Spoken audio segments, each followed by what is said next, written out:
I remember the summer of 1999 more vividly than I'd like to admit, as if the heat of that July has permanently burned itself into my memory. Back then, I wasn't yet a reporter. I was just another restless college student working night shifts at a gas station, spending my free hours scrawling half-finished notes into spiral-bound notebooks and telling myself I'd one day make it into print. It was around that time, in the small town of Rockford, that two child actresses, sisters, only 10 and 12, vanished from their suburban home after returning from a community theater rehearsal. Their names were Lily and Sarah Hartman, and for weeks their faces stared out from every lamppost, milk carton, and evening news segment in our county. At first, the town was electrified with the urgency of the search, neighbors forming volunteer groups, parents holding their children close, police cars patrolling every road that led in and out of the city. But like all tragedies that don't resolve quickly, the fire began to dim. The posters yellowed in the sun. The search parties dwindled. And eventually, people began to speak of the Hartman girls in hushed voices, as if even remembering them was a kind of infection. For me, though, their disappearance lodged in my head like a thorn I could never quite pull out. I had walked the same sidewalks they had, knew the corner store where they used to buy candy after rehearsals, and had even seen one of their school plays once, sitting in the back row as their high-pitched voices floated across the auditorium. I didn't know them personally, not in the way some kids my age did, but I knew of them, and their sudden vanishing shaped the town and, by extension, my own life. By the time I graduated in 2001, the Hartman case had become one of those half-forgotten mysteries that linger in the background of small-town America, like a faded mural or a ghost story whispered by high school seniors on late-night drives. Rumors had swirled in every direction, that their mother was involved in some cult, that their father had gambling debts and owed the wrong people, that the girls had run away to Hollywood to chase fame beyond the confines of Rockford. None of it ever held water.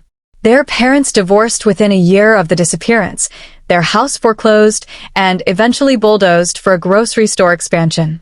The case sat in cold storage, occasionally thawed out by a new detective or a slow news cycle, but never with any new evidence.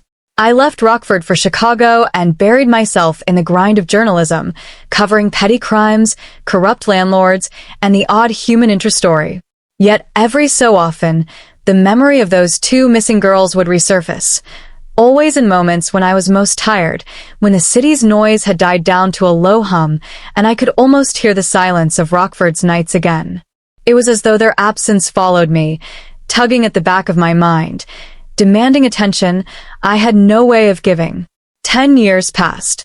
By 2009, I was working as a junior reporter at the Chicago Sentinel, hustling for stories that would get me more than a brief mention on page 6.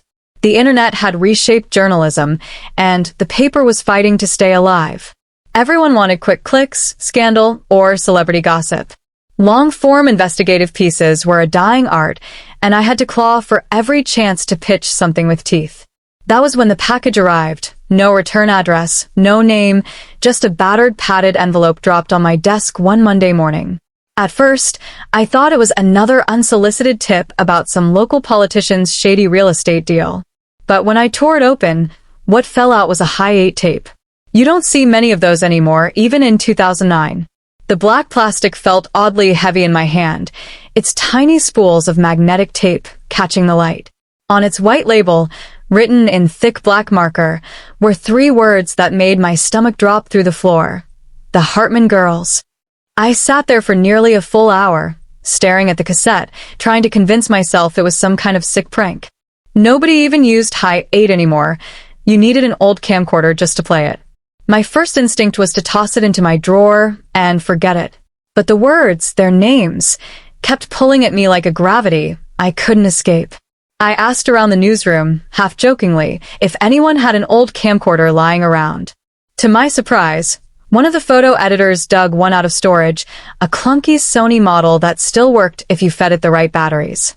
That night, long after most of the staff had gone home, I stayed in the newsroom's AV room and slipped the tape into the machine. The playback was grainy, colors bleeding at the edges, sound muffled with static, but the images were unmistakable. At first, it was just a normal recording.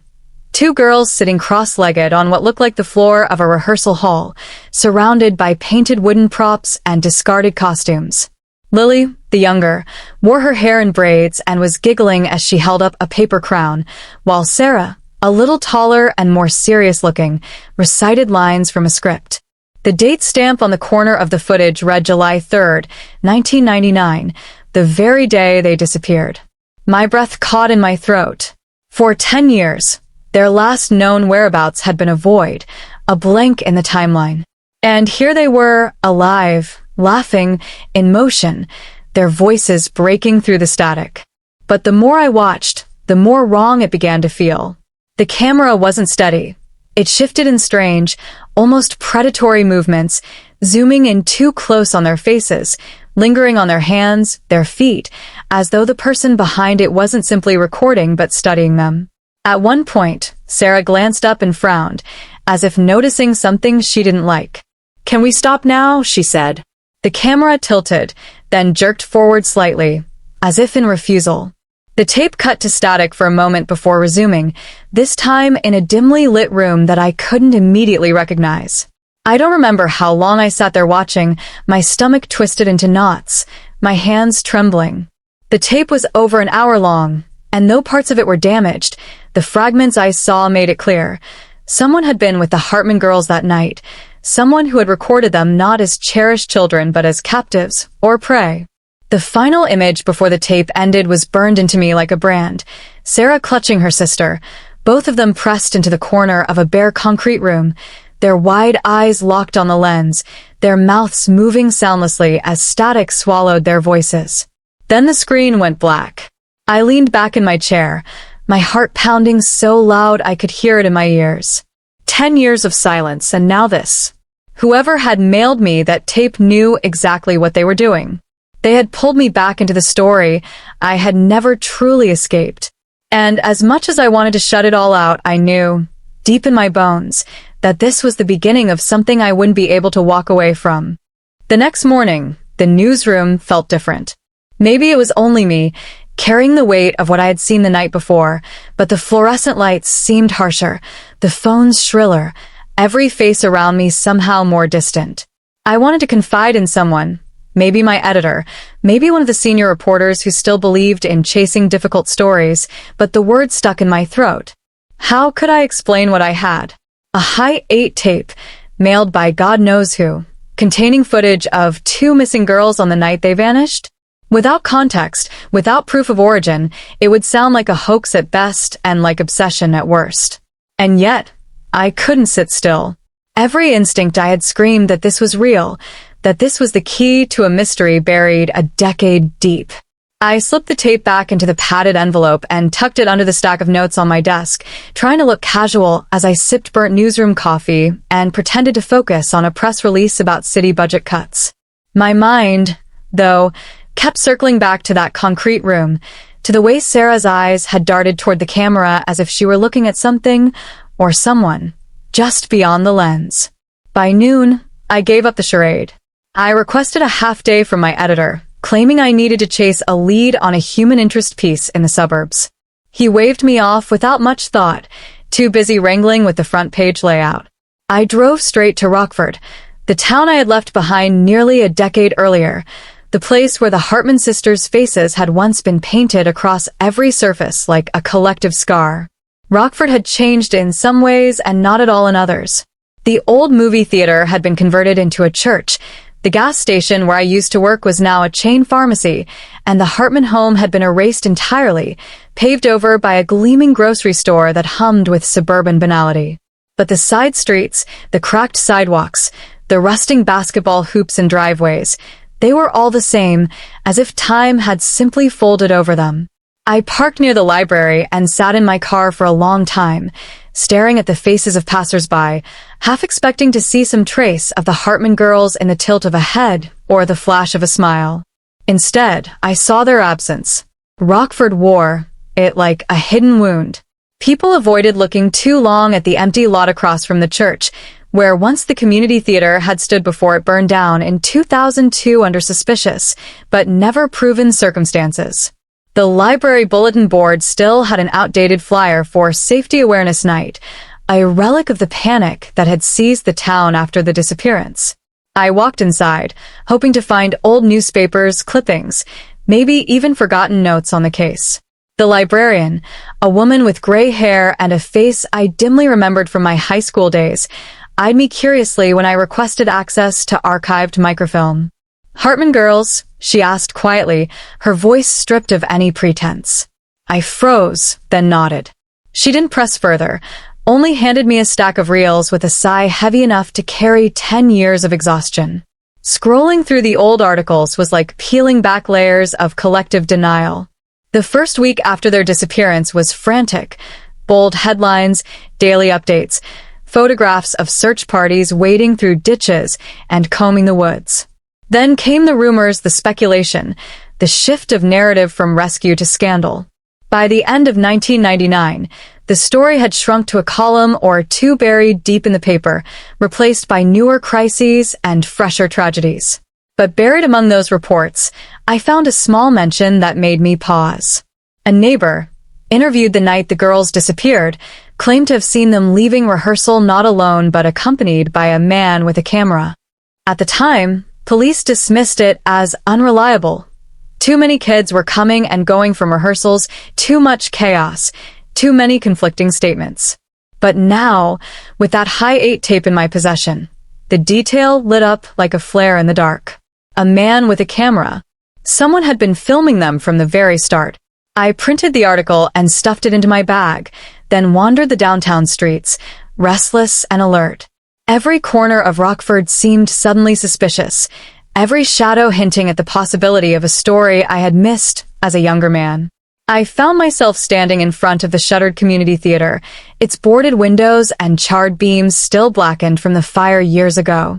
It was fenced off now, slated for demolition, but I could see through the gaps, remnants of painted scenery, collapsed seating, the skeleton of a stage where children had once recited lines with trembling voices.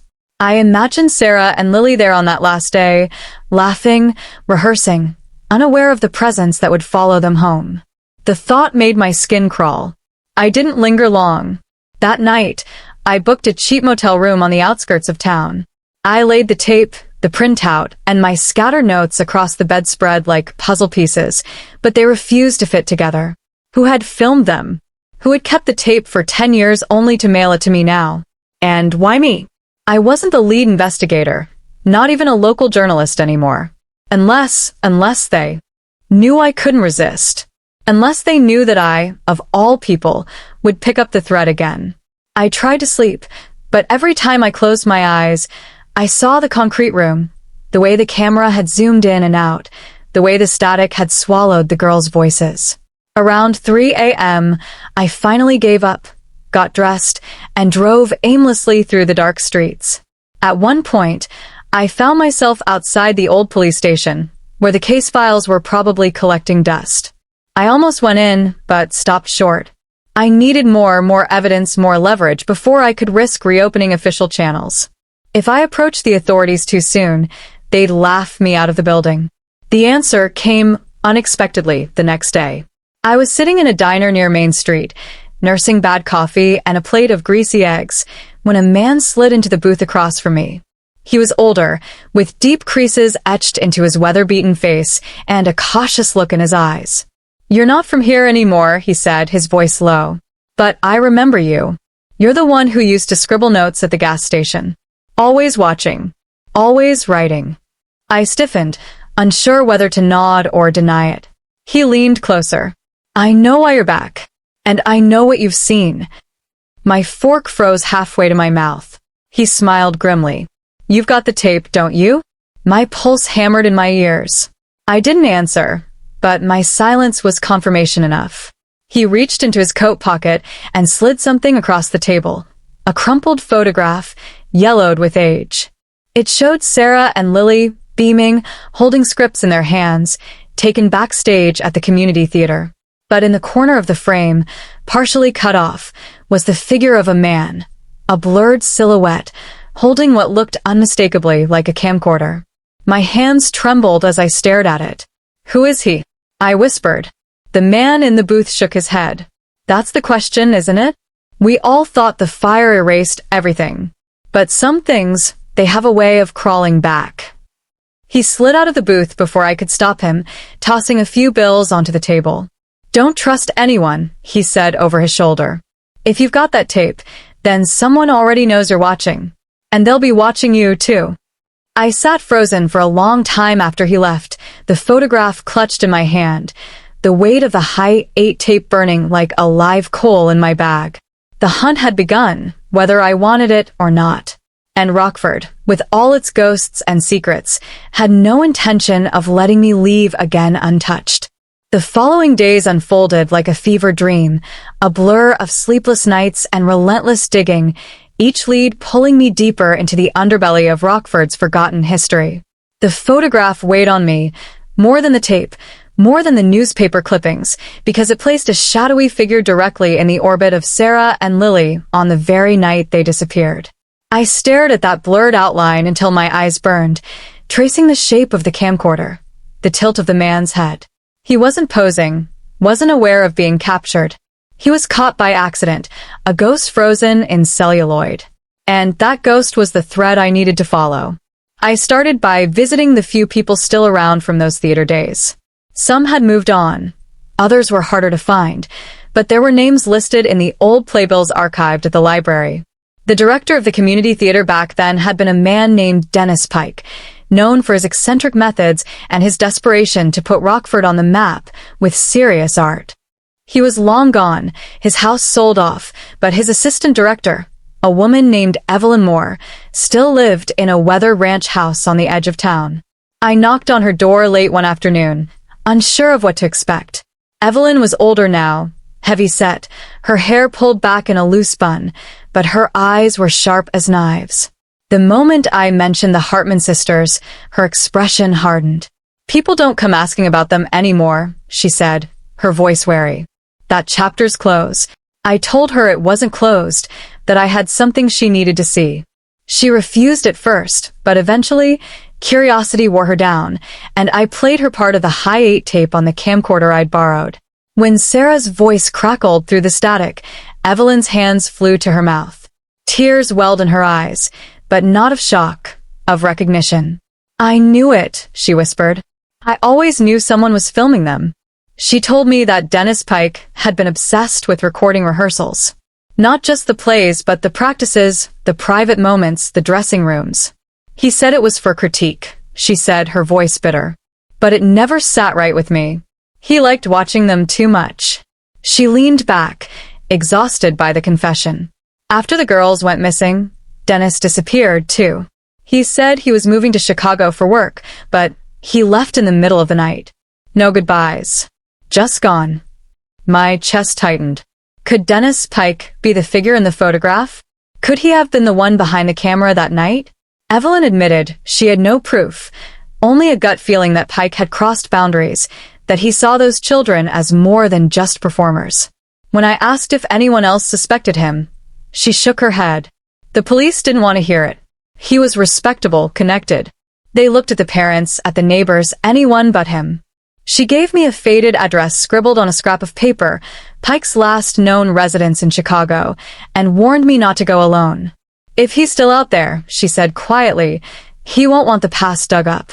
I drove back to the city with a storm in my gut. Every instinct screamed caution, but every bone in my body demanded answers. Pike's address turned out to be an old apartment building in a crumbling neighborhood. The mailbox still had his name taped to it, faded but legible.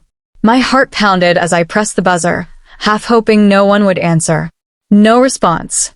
I waited, then slipped inside when another tenant exited. The hallway smelled of mildew and cigarettes, the walls stained with years of neglect. Pike's door was on the third floor, apartment 3B.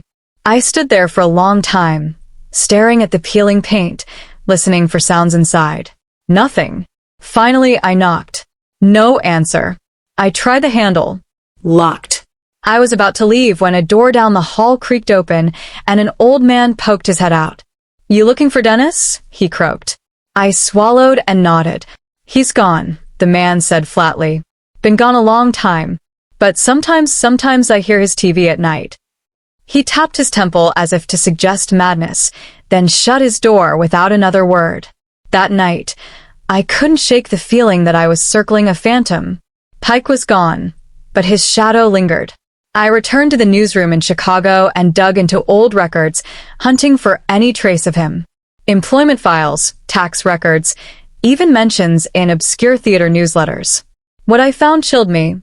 Pike had resurfaced briefly in 2001 under a pseudonym, Daniel Price, teaching acting workshops for children in Indiana. Then nothing. No death certificate, no confirmed address, no arrests. He had vanished as cleanly as the Hartman sisters themselves. My hands shook as I realized what this meant. Someone capable of erasing himself from existence had also possessed the girls, at least long enough to record them in that room. But the question burned. Who had mailed me the tape? If Pike had it, why give it up now?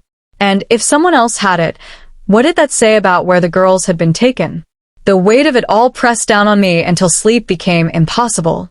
I haunted my own apartment like a stranger, the tape always within reach, as if it could whisper answers in the dark. One night, unable to stand the silence, I played it again. This time, I noticed something I hadn't before. In the background of the concrete room, just for a second, a sound, faint but distinct, like a train horn. I rewound, played it again, turned the volume up. There it was. A train, distant but close enough to bleed into the recording. That detail cracked something open in my mind. Rockford had been crisscrossed by rail lines, but only a few passed near industrial warehouses with basements deep enough to resemble that room. If I could trace the sound, I could narrow the location. I marked it down, my pulse quickening with the realization that I was getting closer. The following weekend, I drove back to Rockford armed with maps, old city records, and the determination of a man possessed. I traced every rail line that had existed in 1999, cross-referencing with records of abandoned factories and storage facilities. One address leapt out at me, the old Kessler paint factory, shuttered in the late 90s after a fire, located less than a mile from the theater. It had a basement that matched the dimensions I could make out from the tape. My stomach knotted as I parked outside its rusting gates, the building looming over me like a tomb. The windows were shattered, the walls covered in graffiti, but the structure still stood, silent and forbidding. I slipped inside through a side door and descended into the bowels of the factory, flashlight trembling in my hand. The air was thick with mildew, every step, echoing against concrete. And then I saw it, a room, small, bare, its walls lined with stains, its corners shadowed. My knees went weak. It was the room from the tape. I staggered inside, my flashlight beam skittering across the walls. In one corner, faint scratches marred the concrete, letters, numbers, desperate carvings I couldn't quite make out. My throat closed as I traced them with my fingers. They were initials. SH and LH. My breath caught. Sarah Hartman. Lily Hartman. They had been here. 10 years later, the walls still bore their presence, etched in fear and defiance. I sank to my knees, overcome by a surge of grief and fury. They had been real, alive, trapped here. And someone had filmed it. But I wasn't alone. As I stood, a sound echoed from deeper in the factory. The creak of a footstep, slow and deliberate. My blood ran cold. I killed my flashlight, plunging the room into darkness, straining to listen. Another step, closer. Whoever it was, they knew I was here. And in that moment, with my heart thundering and the shadows closing in, I realized that by following the trail of the Hartman girls, I had stepped into the same darkness that had swallowed them a decade ago. I held my breath in the darkness, my ears straining against the silence between footsteps. The air in that factory basement felt heavy, like it was pressing against my lungs, and the stink of mildew and old paint clung to my clothes. Whoever was in there with me moved slowly, deliberately, as though they knew the layout by heart. I couldn't risk flicking my flashlight back on. Any light would give me away, but I also couldn't stand frozen forever, waiting for a figure I couldn't see to reach me. So I pressed my back against the cold wall, inching sideways toward the door. Another step echoed, this one closer, the sound reverberating off the concrete until I couldn't tell if the person was behind me or in front of me. Then a new sound joined it, the faint hum of electricity. For a split second, I thought I was imagining things, but then I realized it was real. Hidden somewhere deeper in the basement was a working light or machine. That meant someone had power running into a supposedly abandoned building. That meant someone had been here not just years ago, but recently. The realization sent a chill down my spine. My instincts screamed to get out, but the journalist in me burned to know more. I edged toward the hallway, careful to make as little noise as possible, but my shoe scuffed against a loose pebble, the sound sharp in the silence. Whoever was out there froze too. Then, without warning, a flashlight beam cut through the darkness, blinding me. I threw up my arm to shield my eyes. "Who's there?" a voice demanded. It wasn't the cold, menacing growl I'd expected. It was shaky, uncertain, almost frightened. I lowered my arm and squinted into the light. A man stood a few yards away, his face obscured by shadow, but his posture tense. He wore a tattered jacket, and in his other hand, he carried not a weapon but a plastic grocery bag. For a moment we stared at each other, both of us frozen in mutual suspicion. Then he lowered the beam slightly, and I saw his face. He wasn't a predator. He was a vagrant, one of the homeless who sometimes sheltered in Rockford's abandoned shells. "You shouldn't be down here," he muttered, his eyes darting nervously toward the walls. "This place, it ain't right." I tried to steady my voice, asked him if he'd ever seen anyone else use the factory, if he knew what had happened in that room. He flinched at the question, shook his head violently. "Don't talk about that," he whispered. "They don't like it when you talk about it." My skin prickled. I pressed him, who didn't like it. But he just backed away, clutching his bag as if it were armor. "You should leave before they find you," he said, then disappeared into the dark corridors. His words hung in the air, echoing in my head long after his footsteps faded. They. Who were they? How many people had known about this room, this factory, this secret? I left quickly after that, my nerves frayed, but my determination sharper than ever. Back in my motel room, I couldn't shake the image of those initials carved into the wall. Proof. Undeniable proof the Hartman girls had been there. I photographed the markings, cataloged the room, wrote pages of frantic notes. Yet beneath the adrenaline was something darker, the creeping realization that I was being watched. The man in the diner had warned me. The vagrant had hinted at it. And the envelope with the tape had somehow found its way directly to me. These weren't coincidences. I was part of someone's game now, whether I wanted to be or not. The following morning, I drove back to Chicago with my mind racing. I needed allies, someone I could trust with this information. But who? The police would shut me down without more solid evidence. My editor would laugh me out of the office if I brought him a conspiracy about missing actresses and a tape from the past. I thought about Evelyn Moore, the assistant director who had suspected Pike. Maybe she would know more, maybe she'd help me piece it together. I called her, but the line rang endlessly. No answer. I tried again that evening. Still nothing.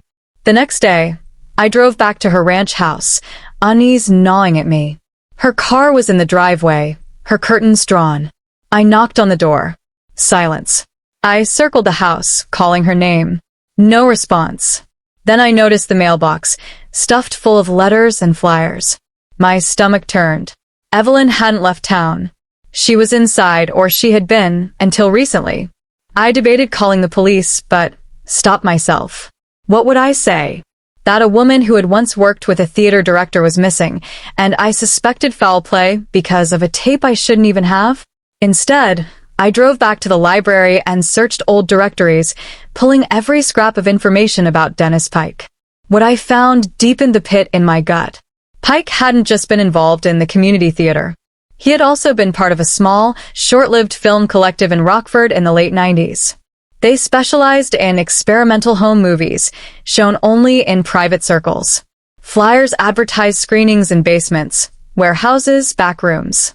No official records of the films remained, just whispered mentions in newspaper calendars and half-legible ads. One flyer listed a location, the Kessler Paint Factory. My pulse quickened.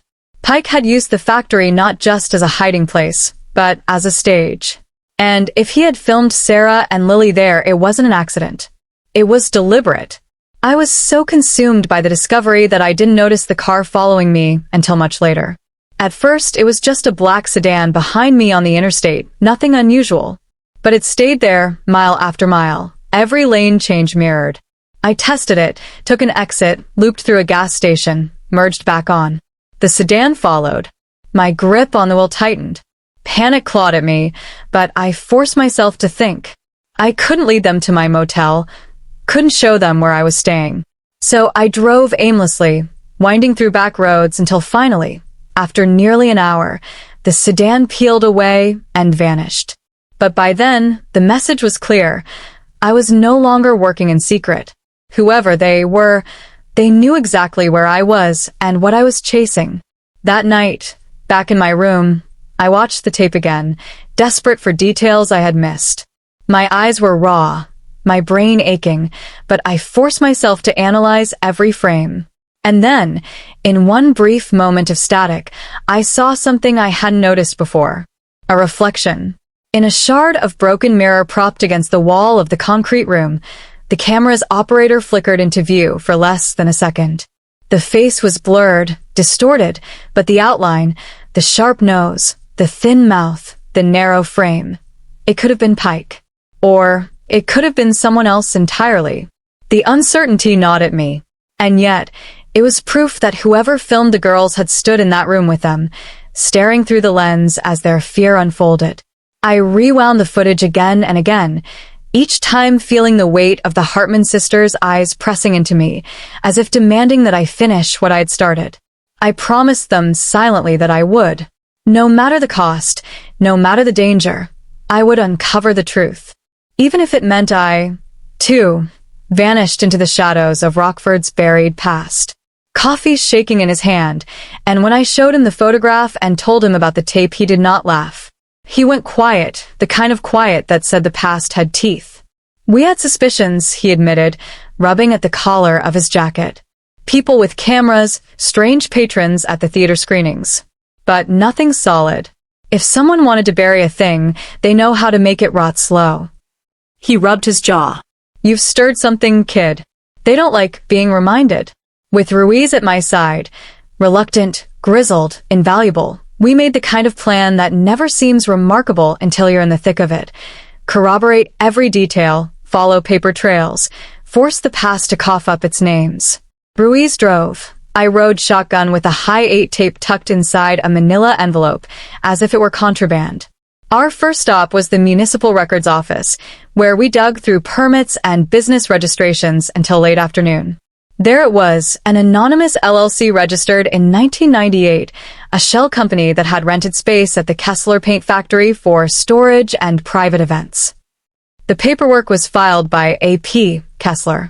The name alone made me sick, too close to the paintworks, too neat to be coincidence. We cross-referenced phone numbers, and for the first time in days, I felt like we had a hinge to pull. A ledger turned up in an obscure box of records. The handwriting matched the scrawl on the Hi8 label that had come to my desk. Someone had been careful, but not meticulous. People who think they're invisible often leave fingerprints pressed into unlikely places. We followed the money where we could. Someone had been buying a lot of cheap equipment in the late 90s. Tapes in bulk, used camcorders, a shipment of mirrors. It was the mirrors that chilled me, the shards that later showed a flash of the operator's face in the reel. The trail wound us into the margins of town, into the kind of small-time networks where favors are currency, a pawnshop owner who remembered a man with a slender nose and a bored smile who'd sold a camera in 2000, a willing but nervous former theater volunteer who produced an old ring binder of show receipts with a receipt scrawled in the same handwriting as the Hi8 label. We were assembling a profile like a coroner reassembles bone fragments. Not a full body, but enough to suggest who the person had been in life. Every small fact pushed us in the same direction, toward a circle of people who liked watching children perform, who coveted private screenings, and who kept records in basements. The more I learned, The more I realized the Hartman girls' disappearance had not been a single, tidy crime, but something that had metastasized into an ecosystem, people who protected one another, patrons who never asked questions, a slow institutional blindness that let oddities calcify into secrecy. And yet there were moments of unexpected human clarity. An elderly woman who once ran the concession stand at the theater handed me an old logbook and, with a tremor in her voice, pointed to a name: Dennis Pike. She said she'd seen him leading a man with a camera through a back corridor the week before the girls vanished. The woman's hands shook as she sipped her tea and recalled the way Pike's eyes seemed to rest too long on the children. He had this way, she said. Like he was collecting them. The word lodged in my throat. Collecting because it spoke not just to a man's obsession but to the clinical, objectifying habit of those who see people as specimens. Collecting suggested more than a single night. It suggested gatherings, catalogs, a private market for images that trafficked in stolen lives. Detective Ruiz's jaw tightened when I told him. If that's true, he said slowly, then we aren't looking at a lone predator. We're looking at a network. It was at that point the second tape arrived. The envelope was the same, no return address, same cheap, anonymous padding, and inside it a Hi8 cassette again, unmarked this time. Whoever had sent the first had chosen me, and whoever sent the second wanted to be sure I kept watching. This one contained footage that made me sick in a way the first had only hinted at. Grainy frames of a small private screening, rows of adults sitting in the gloom, heads bent toward a flickering screen, their faces lit by the moving images. In the projection, a younger Dennis Pike sat to one side, almost reverent, the camcorder resting in his lap like a reliquary. I watched men lean forward, some smiling, some whispering, others simply silent in that rigid, attentive way of people enjoying forbidden spectacle. The running time was short, but the camera lingered on faces I could now, with uncomfortable ease, identify from church directories and old playbills. They were not all strangers. They were teachers, local business owners, men who had influence and who had, in one way or another, sheltered each other's appetites. My stomach turned. The realization that the missing girls might have been displayed, seen by a room full of people who had the power to bury an inquiry, was worse than the idea of a single monster. Corruption, complicity, those are what allow disappearance to become permanent. After that, the threats became more concrete. I found a smear of grease on the fender of my car one morning, a deliberate fingerprint of warning, and a typed note tucked under my windshield wiper. Stop digging, or we'll make you stop. It was unsigned, sterile, designed to intimidate rather than speak. Ruiz encouraged caution. He wanted to hand the tapes to an investigator he trusted and let the system move. But every instinct I had screamed that the system had fumbled this once and would fumble again. The tapes were somehow reaching me. If I handed them to the police and they were buried, I would have no recourse. If I published anything prematurely, I risked libel and being silenced. Once, in the quiet hours of the newsroom, I considered burning the tapes to protect myself and the girls' memory from whatever filth had nested around them. But then I watched Sarah on the screen, heard the inflection in her small voice, something stubborn and alive, and I couldn't. Whatever else I was not a man who let ghosted children be erased twice. We focused then on finding Evelyn. Somebody had mentioned her disappearance, the way she'd gone quiet after that night in my motel when I showed her the footage. There were signs in her house, a cracked coffee mug sitting in the sink, a purse on a chair, mail rotting in the box. No sign of struggle, no note. It felt like someone had taken her with quiet hands. Ruiz and I scoured her files and found a ledger with names circled, addresses, phone numbers, one of them in a neighboring county where an underground screening house had once been rumored to operate. We drove hard through a fog of anger and fear until we reached a rented room above an auto shop. The man who answered the door was thin, a patch of white hair at his temple, but his eyes were calm, practiced. He denied knowing Evelyn. He denied knowing Dennis Pike. He spoke in a slow drawl that could have been charm or camouflage. We left with nothing but a memory of his face and an uneasy certainty that we had been too visible. On our way back we found, taped to the hood of Ruiz's car, a Polaroid photograph of the two of us standing outside the auto shop. The picture hadn't been taken by a stranger. Someone had been watching us from the eaves. That night, I lay awake and replayed every detail, trying to think like the watcher. If they were cataloging us, their best defense was patience and distance. If they were local, their best defense was pretense, normalcy in daylight, menace in the dark. I knew then that to move forward, we would have to be reckless in calculation and precise in action. Ruiz agreed to set a small team in motion, himself and one trusted former partner, while I worked another angle, the people who profited from spectacle. There was a name that kept surfacing in our ledger searches, a man who'd paid for the old projector and had underwritten several experimental screenings at the factory, Paul Kessler. Not an owner by coincidence, but an investor in the kind of adult curiosity that eats children alive. Kessler's company had long since dissolved, but his address did not. He lived in a tidy house at the edge of town, a white picket fence trying to keep something hidden behind it. We watched Kessler for a week, staking out the lane near his property until the chill in our bones matched the chill of the nights. He came and went in his sedan, mailboxes in the morning, neighborly waves to people who had no idea. On the 7th day, fruitless and hungry, I followed him to a storage unit on the industrial edge. He walked in with a key, and that key swung open a small, cramped room that smelled of paper and old fabric. Inside were boxes and trunks, and under a tarp, a case of Hi8 tapes. I felt a cold clarity in the marrow of my hands. This was a collector, and the tapes were his trophies.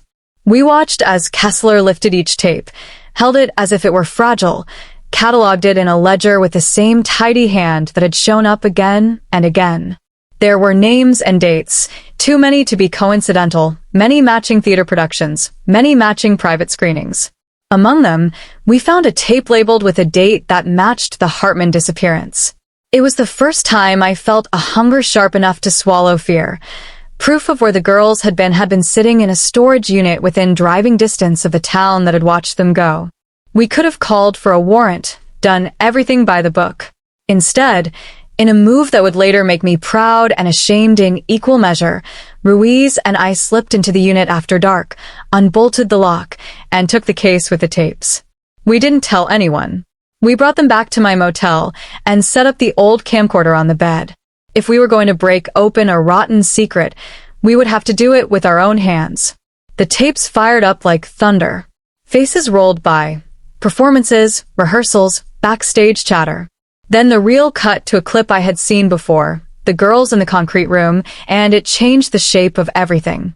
This time, the camera angle lingered longer on a detail I had missed, a small, embossed coin on the floor at the girl's feet, its face catching the light for a sliver of a second.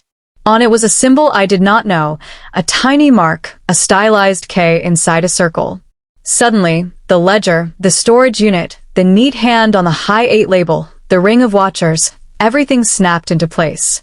K for Kessler. The coins were not currency but markers, tokens given to those in the circle. A shameful, private fraternity marking their members like bones in a ledger.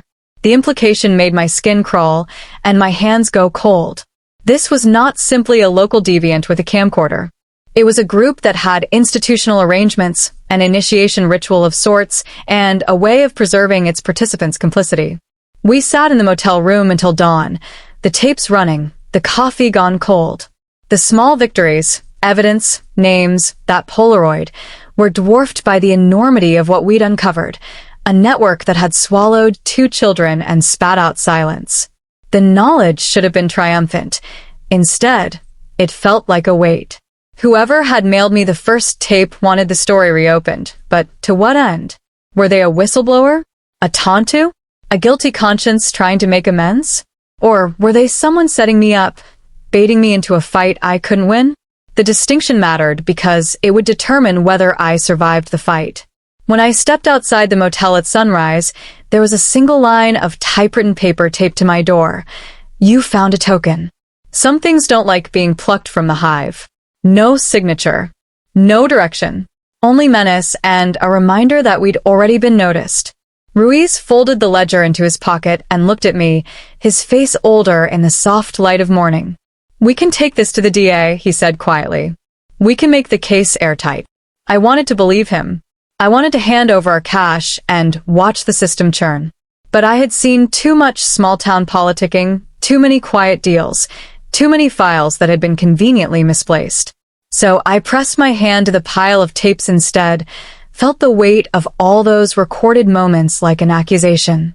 "We go public," I said. Not recklessly. But the paper, the story, the names. People deserve to know. If they bury it, at least we'll have shouted it into a place where it can't be completely smothered. Ruiz closed his eyes for a long moment then. Nodded. He was a cop who'd seen systems fail and, like me, he wanted something else, an honest, if dangerous, fight.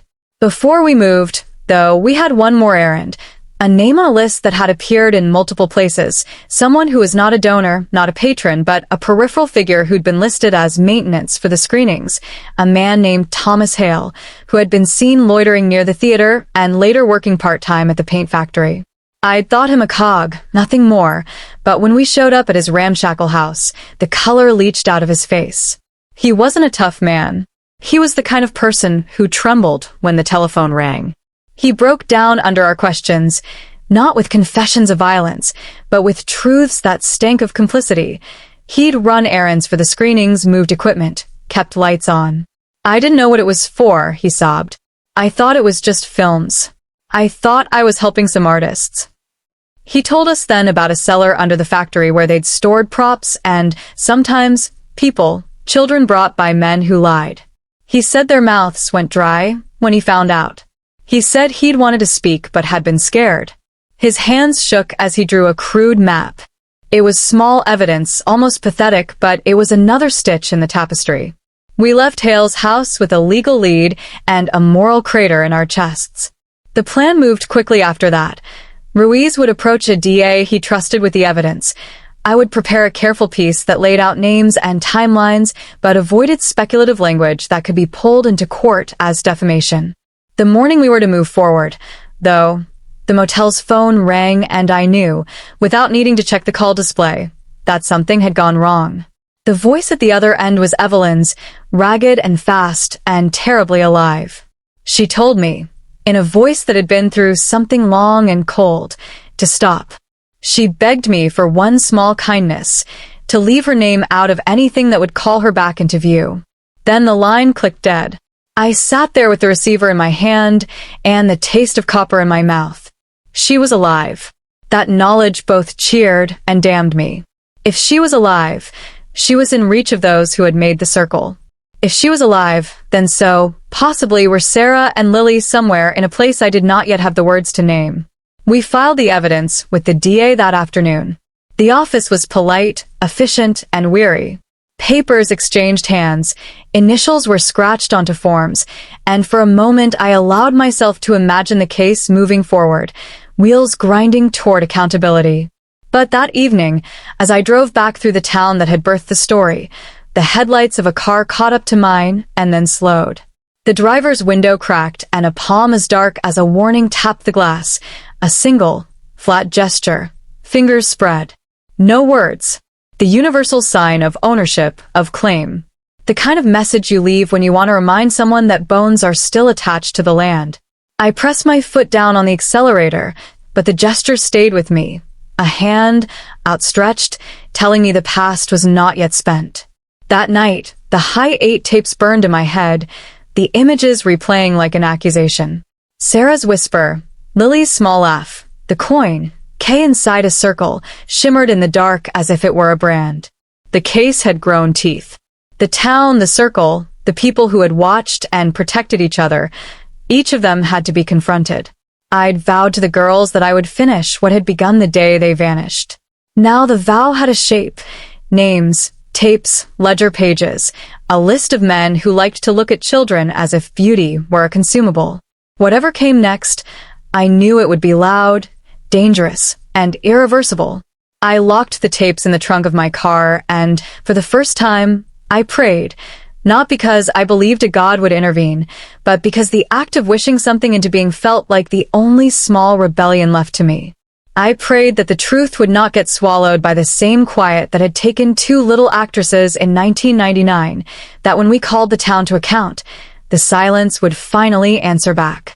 The tapes gnawed at me like termites in the ribs, and no matter how many cups of coffee I poured down my throat, I couldn't flush the sickness of what I'd seen. Sarah's small voice had become an echo that threaded through the newsroom, into the motel ceiling, into the rattle of my own pulse. I'd wanted to believe that turning over the evidence to the DA meant the wheels of justice were moving, but days passed, then a week, and nothing stirred. Ruiz called twice, his voice clipped, telling me to stay patient, to let the process breathe. But patience in a town that had spent 10 years growing comfortable with silence felt like complicity. When the second week ended without so much as a whisper from the courthouse, I drove back out to the Kessler property under cover of midnight. His tidy house glowed with lamplight. Through a slit in the curtains, I saw him at a desk, ledger open, spectacles perched on his nose, as if cataloging the sins of the past were a hobby. He was unhurried, unbothered, too confident that men like me would tire before men like him were exposed. I realized then that the machine protecting him wasn't just small-town politics. It was the inertia of an entire culture that preferred to forget rather than stare into rot. The next tape came not by mail, but by hand. I found it in my motel bathroom one morning, balanced on the porcelain lip of the sink, beads of condensation on its plastic shell. No broken window, no force lock. Someone had been inside while I slept. This one was different. Less a performance, more a document. The lens lingered on walls, chalk drawings, names scratched into plaster. The Hartman sisters' handwriting, shaky and uneven, was unmistakable. They had drawn each other's faces, stick-figure bodies holding hands, the name Mom scrawled in childish letters. Then, toward the end, Sarah spoke again. Older now, her voice carrying a heavier timbre. If the first tape had been 1999, this one was years later. She whispered, "It's still us." My stomach clenched. Still us. Which meant the nightmare hadn't ended the night they disappeared. It had stretched on, an elastic captivity measured in birthdays missed and childhood stolen. The idea that they might still be alive somewhere, aged out of innocence, but trapped in secrecy, ignited something dangerous in me, hope mixed with fury. I showed the tape to Ruiz. He went pale, rubbed his temples, and muttered, "This changes everything." He wanted to go federal immediately, hand the evidence to someone beyond the reach of county corruption. But I pushed back. If we go too big, they'll know. They'll torch the evidence before the ink is dry. We argued in hushed voices at a diner booth until the waitress stopped refilling our cups. Finally, Ruiz slammed his palm against the table. "You don't understand. If the girls are alive, every second matters. You want to write? Fine. But this is life and death." His words cracked me open.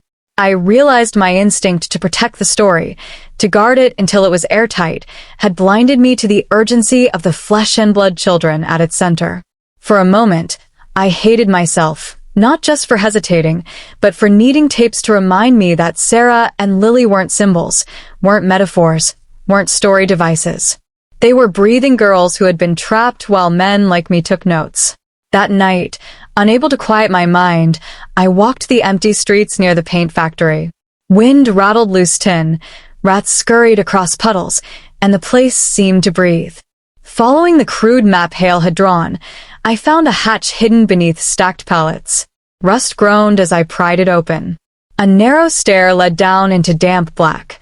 The beam of my flashlight caught concrete walls smeared with what looked like soot or mold, but in one corner I saw more chalk drawings. Hearts. Names. A date, 2003, scratched in faint lines. The ledger hadn't lied. Children had been kept here, long after the case was declared cold. I stumbled back up the stairs, bile in my throat, the weight of airless years clinging to my jacket like smoke. Word of my trespass spread faster than it should have. The next morning, a black SUV idled outside my motel, windows tinted, unmoving. It stayed there until dusk, then returned the following day. A silent reminder that I was visible, that my nights were no longer private. Ruiz told me to relocate, but I refused. If I run, they win, I said. Still, the strain chewed at me. Every footstep behind me felt doubled, every creak in the floorboards a signal. In the bathroom mirror, my face looked older, the hollows under my eyes deepening. I had become part of the story in a way that blurred professional boundaries. I wasn't just reporting anymore. I was surviving alongside ghosts. Then Evelyn reappeared. Not in person. She wasn't that reckless, but in the form of a note slid under my motel door. The handwriting was hers, hurried and slanted. Stop before the hive wakes fully. They keep some of them in the orchard. No explanation, no signature, just that. The orchard. It was a local phrase, whispered decades back about a private estate outside town where gatherings took place. I had thought it folklore. Now it was a directive. When I showed Ruiz, he cursed under his breath and said, "If this is true, we're not dealing with just a few perverts. We're looking at ritual." His word, not mine. Ritual. The tapes. The coins. The hives. A system dressed in ceremony, kept alive by repetition and secrecy. I drove out alone that night, against Ruiz's orders, down the gravel road that led to the orchard estate. Moonlight painted the trees silver, their branches arched like ribs over the dirt track. At the gate, chained and padlocked, I stopped and listened. Somewhere deeper inside, faint and muffled, I heard the echo of a generator humming, the kind of hum that powered projectors. My fists clenched the steering wheel. For the first time since 1999, I believed I was close enough to touch the nightmare. But as I turned the car around, headlights flared in my rear view, too close, too bright, and stayed on me all the way back into town. They wanted me to know I wasn't sneaking anywhere without being seen. By the time I reached the motel, the decision was already made. I couldn't wait on the DA, couldn't trust the silence of institutions. The orchard, the tapes, Evelyn's warning. It all pointed to one inevitable conclusion. The Hartman sisters had not simply vanished. They had been kept, displayed, perhaps even passed around like tokens in a circle that called itself a hive. I sat on the edge of the bed, Hi8 cassette in one hand, coin in the other, and swore to whatever gods were listening that I would not let another year bury them deeper. If it cost me my career, my safety, my life, so be it. Some stories don't get written in ink. They get written in blood, breath, and the stubborn refusal to look away. I remember the night we made our final move with a clarity that will never fade, as if memory itself branded it into the film reel of my skull. Ruiz and I had decided that waiting meant extinction, that every day we stalled was another day the hive fortified itself. We met in the parking lot of a shuttered grocery store, the air thick with summer heat, and he handed me a revolver I didn't want but didn't refuse. "For noise, if nothing else," he said, his voice hoarse. We drove out toward the orchard estate in silence, headlights low, hearts hammering. The iron gate loomed up, padlocked, but Ruiz carried bolt cutters like they were part of his body. The chain fell with a dull clatter, and we stepped into ground that felt older than the town itself. The orchard stretched in rows, trees gnarled and skeletal under the weight of moonlight. From deeper inside came the hum again, the generator, steady, pulsing like a vein under the earth. Each step felt heavier than the last, as if the land itself wanted us to turn back. But we pressed forward, through branches that clawed at our sleeves, until we saw it. A barn, paint peeled, windows dark, except for the jittering glow of a projector beam slicing through a crack in the boards. Inside, the hive had gathered. We peered through a warped plank and saw them, men in folding chairs, faces upturned to the screen, their bodies rigid with attention. On the sheet strung against the far wall flickered the Hartman girls, frozen in youth, replayed like relics. It wasn't just spectacle, it was worship. A ritual. Some men clutched tokens, the small coins with the inscribed K, rubbing them like rosaries. And in the back, shadowed but unmistakable, sat Paul Kessler, ledger balanced on his lap, recording attendance like a parish priest. The air smelled of mildew and sweat, But beneath it all was something else, something sour and ancient. The stink of complicity hardened into ceremony. I felt bile rise, but Ruiz's hand on my shoulder kept me steady. "Not yet," he whispered. We needed proof, undeniable and final, not just a raid doomed to vanish in paperwork.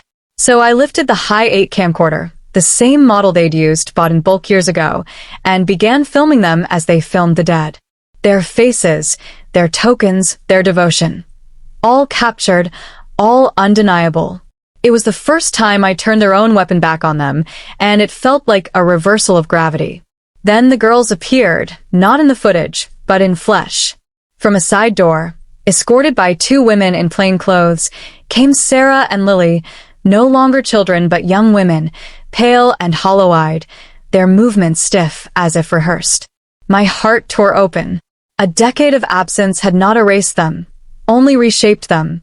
They stood before the projector, forced to watch their own stolen childhoods, their expressions a mixture of numbness and unbearable shame.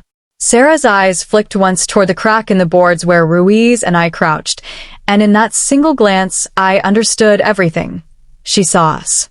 She knew we were there. And though her face betrayed no expression, the tiniest nod told me she hadn't given up hope. Ruiz's jaw clenched.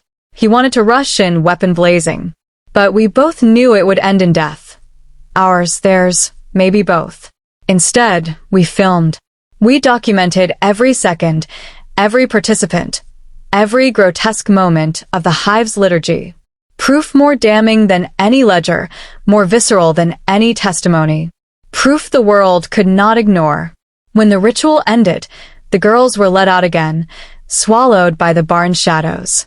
The men filed away with the air of parishioners after a sermon, content, complacent, unashamed. Ruiz and I retreated through the orchard, our breaths shallow, the tape hot in the camcorder as though it burned to be carried. At the motel, we duplicated it 3 times, mailed copies to contacts outside the county, to newsrooms, to a federal office. By dawn, the story no longer belonged to me. It was alive, unstoppable, a fire too wide to smother. When the Hive woke to find its secret spilled, it would rage, it would threaten, it would claw. But the silence that had protected them for a decade had cracked open. Sarah and Lily were no longer whispers in the past. They were proof of survival, and proof of a crime too large to bury. The fallout came swift. Raids, arrests, denials from men who had once sat silent in folding chairs. Kessler was dragged from his house, ledger seized, his spectacles askew. Evelyn vanished again, this time for good. Whether in hiding or erased by the Hive's vengeance, I'll never know. Ruiz took early retirement, his face lined deeper by what we'd seen, but his eyes carried a glimmer of vindication. And me? I wrote. Not a neat article for the back pages, but a series that sprawled across headlines, ignited outrage, forced lawmakers to pretend they cared. I told the story not as a reporter, but as a man haunted by the sight of 2 girls nodding at me through a crack in a barn wall. Even now, years later, when I close my eyes, I see Sarah's glance, Lily's silence, the flicker of film against concrete. They are older now, scattered, living under names that are not their own. Whether they've healed or not is not my right to say. My role was only to tear the Hive open, to make sure the world knew what had happened when 2 child actresses vanished in 1999. The tapes still sit in a safe I rarely open, their spools holding both horror and proof. And every time I hear the whir of an old camcorder, I remember, stories don't just disappear. They wait, patient as film in a canister, until someone has the courage or the madness to press play.